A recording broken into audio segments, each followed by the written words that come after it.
Hey guys, I'm Ashley, Hello, I'm Philip. and this is Conserve the Right. Today we're going to be reacting to Jeremy Boring, who is kind of the co-founder, I think, of the Daily Wire with Ben Shapiro. They had a backstage recently, and he gave some marriage advice, and I wanted to get your take on it. So, however you put it, this guy's boring. This guy's not boring. I really like Jeremy Boring. I'm upset that he doesn't have his own show, but I guess he's busy like running stuff. Gotcha. If you are 18 and you are contemplating getting married, I do have a patented piece of marriage advice. I have several. One is 2 bathrooms and a king-size bed. I promise you can't go wrong, but you may say, but Jeremy, Jeremy, I can't afford a king-size bed, or I can't afford, get married anyway. But this is really good advice, and no one will tell you this. Go to bed angry. This is my great marriage advice. It's not great marriage advice day to day. People will tell you never go to bed angry, and that's fine advice if you lose the never. What they should say is do everything you can not to go to bed angry. But in the final analysis, sometimes when you try to navigate life with another human being who is in every way different than you, where you can't even agree on the things that you think you agree about, because you're actually using the same words to mean different things, you won't figure it out for 10 more years. When you're in that situation, you do occasionally come to moments that you simply cannot resolve in the moment. And you're in you sit in that moment of complete desperation. You do not know how to reconcile yourself to your spouse. And the best thing you can do in that moment, go to bed. And what I mean is, go to bed, literally. Because you will wake up in the morning.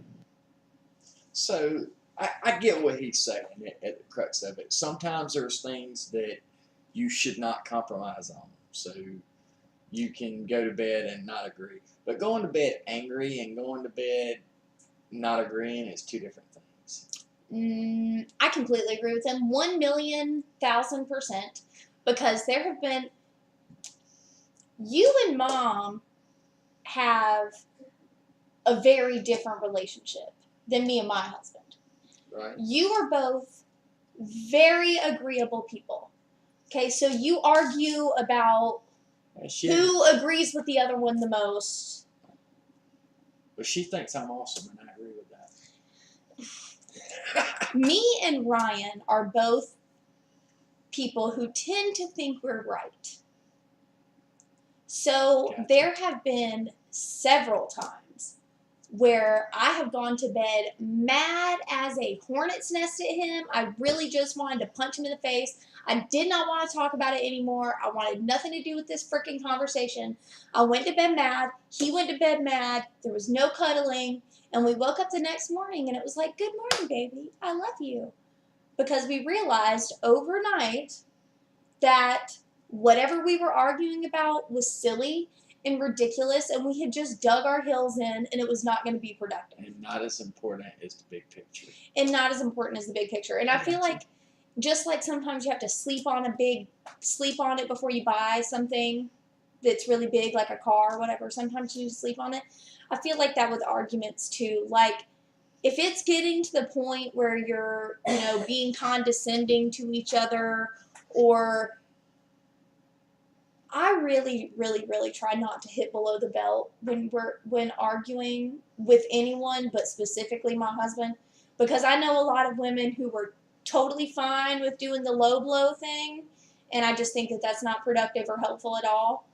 And Ryan doesn't do that with me either. He doesn't do the low blow thing. So, well, guys don't do the low blow anyway. Women do the low blow. Guys do the talking down to. They're real bad about, trying to mess with women's self-confidence. That's guys do that more than I don't know if they're trying to mess with a woman's self-confidence. I think that they're just being condescending. But women are very emotional, so they're just. Sometimes they do it on purpose. Trust me. Yeah, and I think that everybody can be emotionally manipulative at times. Yeah. And I just feel like men emotionally manipulate differently than women do. This is true. That being said, do you know one thing that even couples that really love each other will say it really aggravates me? And it's their relationship. They can do what they want. That if you love me, you would.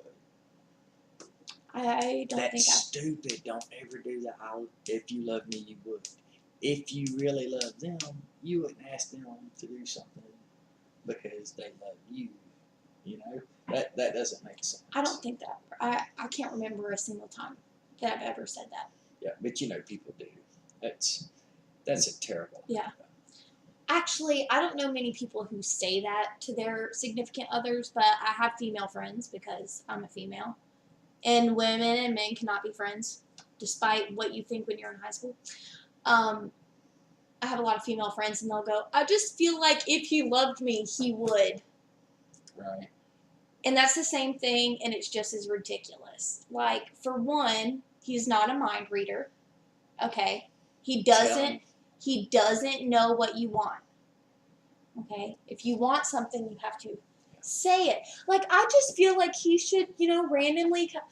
A friend of mine put on Facebook the other day, if you love her, you'll randomly bring home flowers or randomly take her on dates or blah, blah, blah, blah, blah. It was like this big old long list of things. And I'm just like, you are not in high school anymore. Right. You are in real life. How can you think that? Like, how many married couples do you know that, like, on a regular basis, he shows up with flowers at the door? Well, that's because you're weird. But and that's great. And you should definitely do that occasionally. But don't just sit on the couch and mull about how he's never romantic. Like, tell him, baby, why don't you occasionally bring me home flowers? I really like flowers. Right. If you don't tell him that you want these things, then he's not going to do it. Personally, I don't care. Please don't buy me flowers. Right. They're going to die in 3 days. You just wasted $12. Do not buy me flowers. I hate flowers. Don't do it. I got you. But, well, there's another side of that too. I know a lot of men that, they expect a woman to do everything for them. Wash their clothes, do the cooking, and blah, blah, blah, and all that. And if they do, that's great. That's awesome. My advice is don't expect it and let her know that you appreciate it when she does. That's one of the reasons that we have the relationship that we have is because we both had terrible relationships before. Yeah. So that actually helps us to really understand the good things that we do for each other and really appreciate it. See, I had a decent obviously I've had bad relationships. Yeah. But the only long relationships I've had in my life are both. My relationship now is amazing, but my previous marriage was good. It wasn't bad. It was decent. It just I, was young and bored and gave up because I thought that marriage was always going to be like, it is in high school when you're throwing each other against walls and finding places to park and making out in the back of the movie theater. And, it doesn't stay that way forever because, it morphs into another kind of love. Right. Which is, I think, a more important kind. And we've gotten way off the topic of going to bed angry, Did but you really? yeah, but I still think this is all good advice, I think. Yeah, but I think going to bed angry sometimes is a good thing. If you've been arguing for more than an hour, just give it up. If it's not nighttime, you don't have to go to bed, but give it up. Quit talking about it for a minute. But you don't have to be mad about it. Sometimes you just need to calm down. Right, but that's what give it up means. Yeah. Sleeping allows you to calm down. Going away for a minute allows you to calm down. If you've been arguing for an hour, there's no chance that neither of you are mad. I don't care what you're arguing about. You could be arguing about whether or not the sky is blue. If you've been arguing about it for an hour, somebody's pissed off. Sometimes the sky's gray. Well, see. Let's finish this video. Right, let's do that. And you will still be married. The beauty of marriage is that marriage is. You don't have to create marriage on a daily basis. Marriage will carry you through these problems if you lean on it as an institution given to you by God.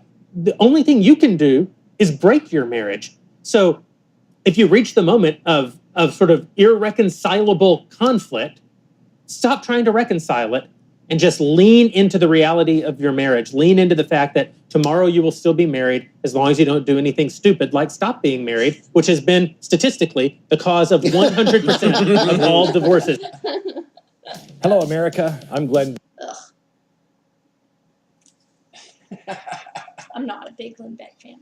But I thought that was really great advice, because people tell you never go to bed angry, and it has led to some really bad fights for me in my current relationship and previous relationships, because you're like, no, I want to solve this right now. And what you realize when you wake up is you were just too close to it. Right. You needed to step back. And well, what we do is when we get to that point, we're like, okay, look, we're just going to have to agree to disagree on that one. he can say that all he wants to. I've seen you argue. I've seen you and Mom argue. That is not what happens. Sometimes that's what happens. Most of the time, that's what happens. Even now. But you've been married for a long time now. Yeah, but yeah, we've been married for a long time. How many times have you seen us argue? A lot. Several. Many. Many times. And usually In it 17 ends. years? Yes. Well, if you hadn't argued a decent amount of time in 17 years, something would be wrong with you. But I'm just saying, when we were growing up, it mostly ended with you or Mom, usually you, slamming the door and Mom going, okay, fine, Philip. And then you would come back in 20 minutes later and y'all would be fine. But sometimes you just need to take a step back. Sometimes you just got to take a walk. Sometimes you need to take a walk. So there's all of our unsolicited marriage advice. If you like this video, leave a like, comment, let us know what your best marriage or relationship advice is, or if you've got questions that you would like us to answer, leave them down in the comments and we'll address it in another video. And don't leave stupid advice. Dad, this is the internet. Oh, that's going to happen. Bye, guys. See you later.